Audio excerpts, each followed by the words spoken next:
What's up? What's up? It's your boy Sean P back again with another edition of Hip Hop Roundtable Reviews as I adjust my mustache. Anyway, yeah, so we're getting in the fourth quarter now. We're deep in the fourth quarter. We're coming up on the last month of the year, and there are a lot of exciting projects that have come up and come out, I would say, in the last month or so. You know what I mean? From October to November. I mean, you got a Mobb Deep that actually came out a little bit earlier in October. The De La Soul album, which I'm going to get to. I'm still listening to that album and processing that album as to where I really would rank it. That just dropped, and of course you got Nas and DJ Premier that are now coming out on December 12th, which we're going to get to. And that's kind of going to be like the finale of this year. I also heard that Conway's coming out on the same day. So we got a lot of exciting projects that are coming out, that are out now, coming out. But tonight I'm going to talk about a project that kind of caught me by surprise. And I heard a lot of people online talking about it. I'm like, well, I'm going to have to go and see what this is about. And that's Wale's Everything Is a Lot. Now, I just want to preface this by saying I'm not the biggest Wale fan. I liked Wale's very first album, Ambition. And at one point, I thought he was going to be, one of those ones. You know what I mean? And for the 2010s generation, or the leaders of the new school generation, he kind of is one of those ones. You know what I mean? Is he, Kendrick Lamar, Drake level? Maybe not Kendrick Lamar, J. Cole level. But he is on that Big Sean, Meek Mill type of level of rap superstar. Some also at one point it was a debate between him and Big Crit. I used to be a big Crit fan, and they were kind of going neck and neck as far as who's better in a who's better debate in that era. But Wale came out with a surprising project, and I have to say I'm pretty impressed by it. I really think this is a good project. Now, is it album of the year? I don't know, but well, let's get to it. Let's break down the album and talk about what I like, what I didn't like, and then we sum it up in the end. So let me share my screen and I'll let you know where I think it stacks up this year in 2025 hip hop. But all I'll say is, let me blow this up a little bit. 20 for 25 is a real good year in hip hop. I mean, we haven't had much in the mainstream to go off of, but I tell you what, like as far as a lot of the I'd say mid-tier artists, you know what I mean, that are below superstar level, and the legacy artists, man, have they come out with some quality work. And this year, I don't know, I might have to go 15 deep, top 15 with the albums that came out. So Wale, Everything Is a Lot. What did I like overall? Let me get where's my banners up? Hold on a minute.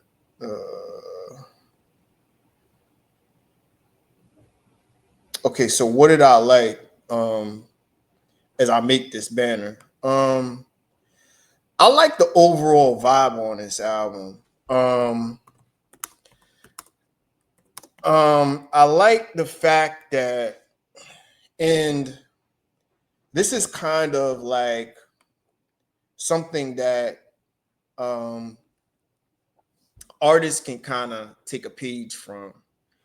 I like the fact that Wale has been an emo artist, an emo rapper for majority of his career. So what's an emo rapper?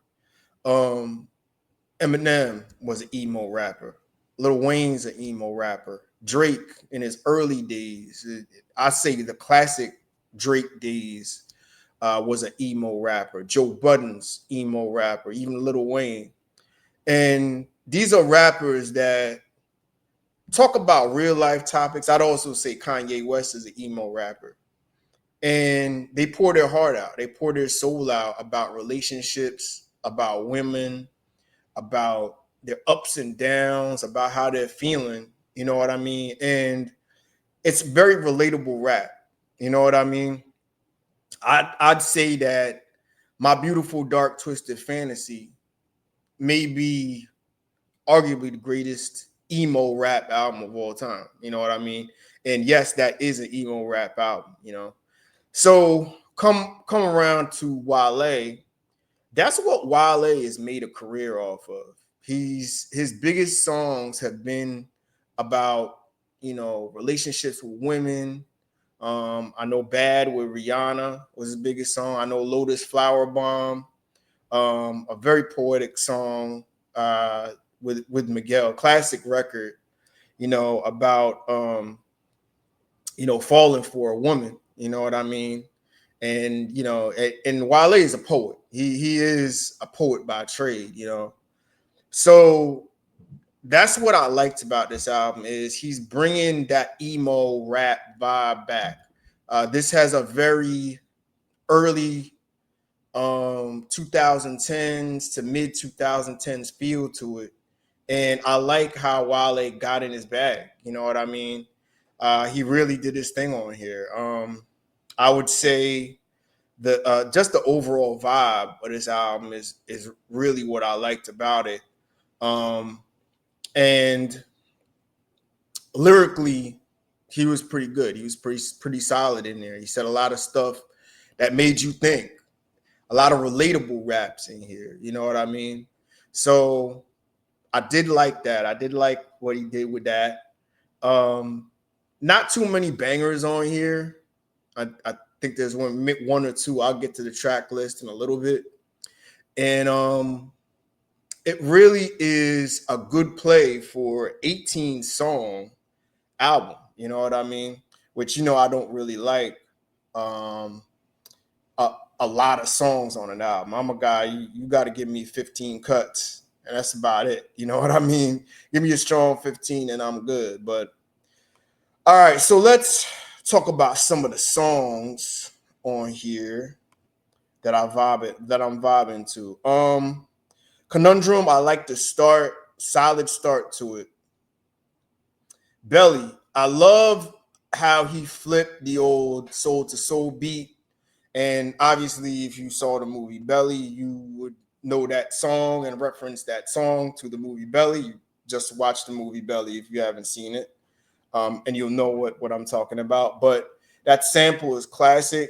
It's up tempo beat. There's an Afro beats vibe to it, and he's just flowing on there. He's doing his thing on there. He's moving. I mean, it's a good. I mean, thinking man song. You know what I mean? And it's a dope way to kick off the record. Starts off strong. Then it goes to Where to Start, which is another relationship record. You know what I mean?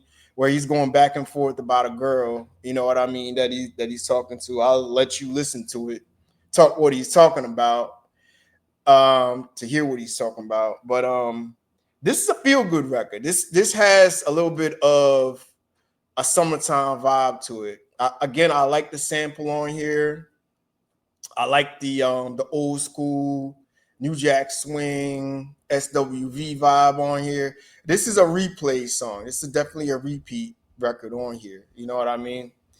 Then I probably have to say Blanco. I like that too. That's more of a soulful record, but Blanco is more a soulful joint, where he's talking about his troubles with the bottle and drinking pretty much, you know. But it's relatable. You know, he's basically drowning his sorrows, all of his pain and sorrows with alcohol. It's a very relatable record in there, you know. Then I'll say probably the song that I probably is quote unquote a banger on here is probably Michael Fredo, where he kind of sounds like Rick Ross on here a little bit. He channels like his inner Rick Ross on here, and this is a banger. I forget the sample he used or the beat.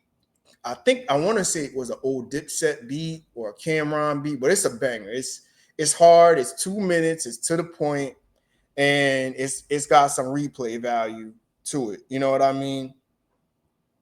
Also, I'd say the next one that I dig is Watching Us with Leon Thomas, another soulful relationship vibe record. Leon Thomas, just to let you know, in my opinion, right now, he's the best thing going in R&B right now. He's got soul. He's got the total package. I think he's nominated for a couple Grammys. He won some BET awards or what have you. And if you didn't hear his album Mutt from last year, definitely check that out. But anyway, back to this song. Leon Thomas does an excellent job on here providing, the right accompaniment on here. Definitely dope relationship records. So check out Watching Us. Then I'll probably say Fly Away is another joint. Another relationship vibe kind of record, you know what I mean? And also Like I with Andre Day, you know what I mean? So it's a lot of heavy relationship vibe on here, but if you're dealing with a significant other or had a breakup or whatever, you're gonna vibe to a lot of these songs because he says a lot of real shit that makes you think about certain types of relationships, so I definitely would check that out. And then I'd say Survive, which is a very inspirational record. It's talking about the ups and downs of life, you know what I mean, and where you can gain your inner strength from to pull through, you know what I mean. So there's that. What didn't I like on here? I'll get to what I didn't like.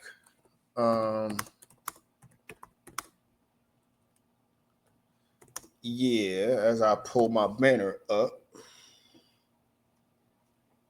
Add banner. A little bit too long. Again, and it's not a stark criticism, you know what I mean? It's about what do we got here? 18 cuts. They could have cut it down to about 14, you know what I mean? I think on a couple records also, he tried to go off into the more the Afro beats vibe, and I wasn't feeling some of the Afro beats vibe. I wasn't really feeling the Big Head song. There was another song on there that I wasn't feeling like that. I think it was Mirror and Bands was no, Mirror and Bands is the one that I was messing with. I like that one, but YSF, that's another one. Like I mean, I like Afrobeats and I'm an Afrobeats fan. I just didn't think it fit the tone of this record.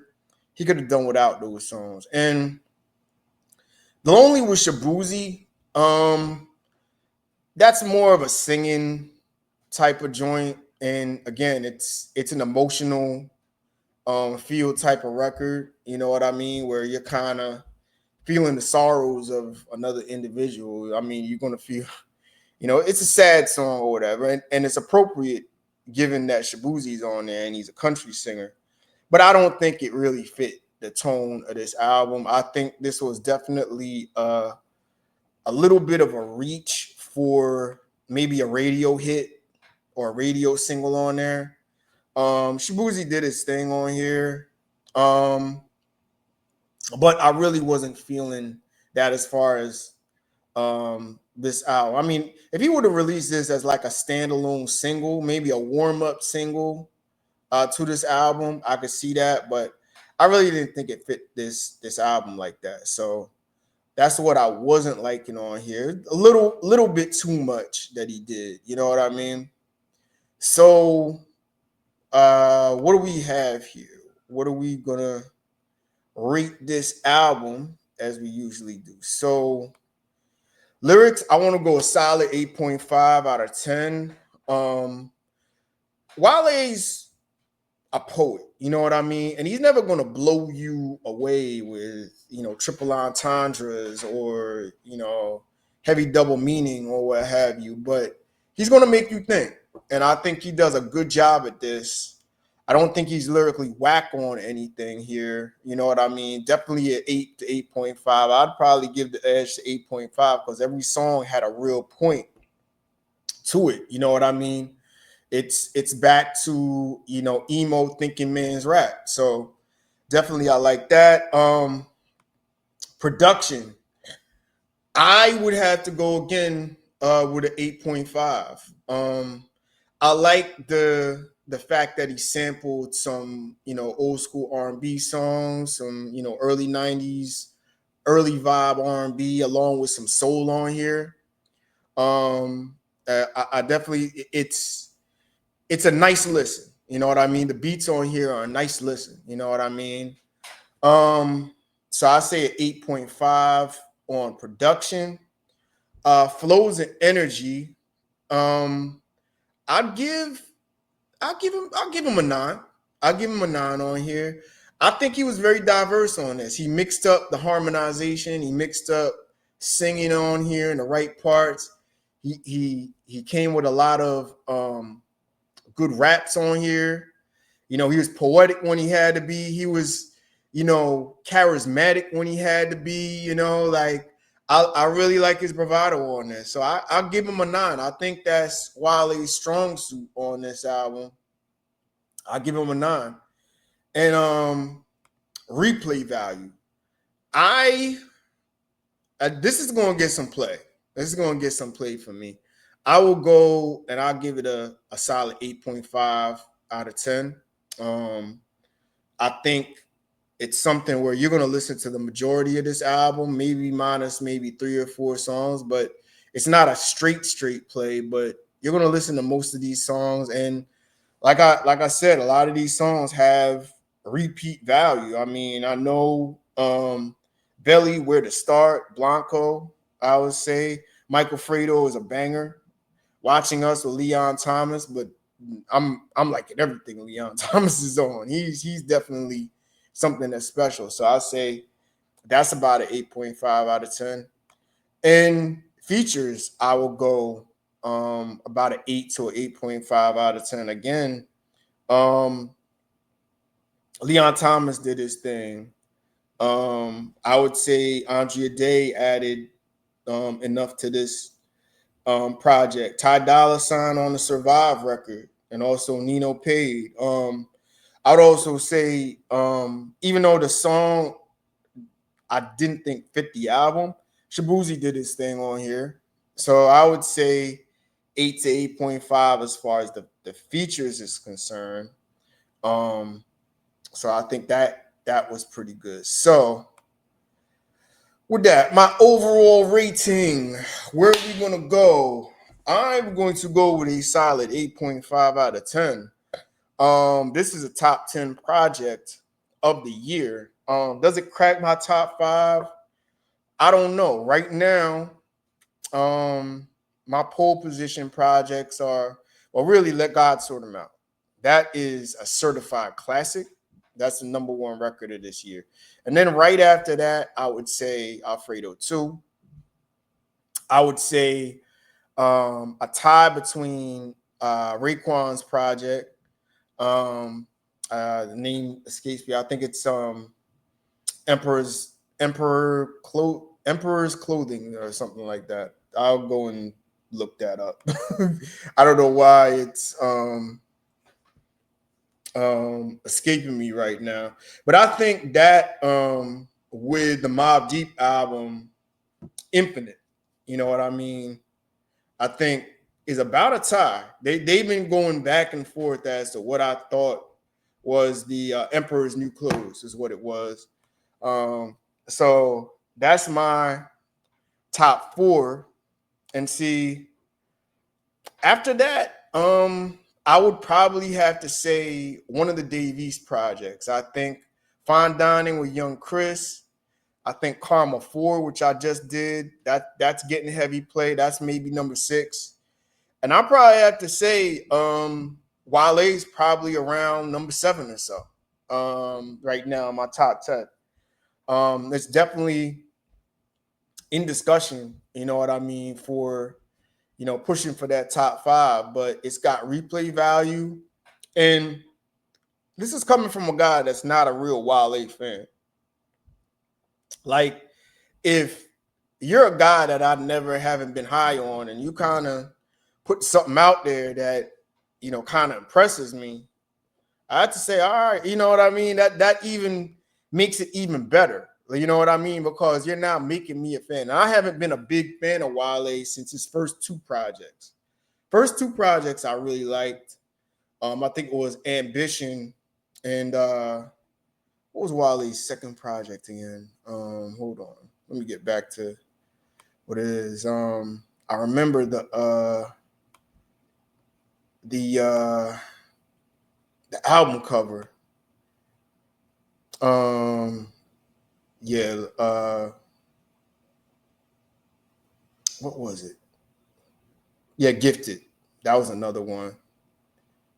Gifted was one that I really felt. Yeah, love hate thing, Sam Do. Yeah, definitely. That was when Wale was in the discussion for one of the leaders in the new school. I remember those days. You know what I mean? I think his first 2 definitely put him in that conversation. But since then, I really wasn't a huge Wale fan. But he does have skills. He's poetic. He's a great song maker. He's a great songwriter. And I, I think this is really a space where emo rap really should make a comeback. You know what I mean? I think a lot of people want to talk about their pain, talk about their struggle, and it's like this is kind of where someone like a Drake kind of fell off at. Drake at one point was a phenomenal emo rapper. You felt his pain, you felt his struggle as an underdog. Because you remember early, they didn't give him much of a shot, and a lot of his underdog stories came out. But now with the flex talk and borderline simp talk, it doesn't kind of add up, with Drake. So I definitely would check this Wale album out. Definitely check this out. I go with a solid 8.5 out of 10 for the Wale project. Definitely check that out. For Everything Is a Lot. And this, I would say, is probably one of my top 7 or 8 records of the year. Definitely check that out. So we got a lot of music to get to. I still got to get this De La Soul record out. I want to listen to it a little bit more before I give a rating for that. I also want to get to the new Ransom project with Conductor Williams. I wasn't too thrilled with the Ransom project with DJ Premier. It was okay.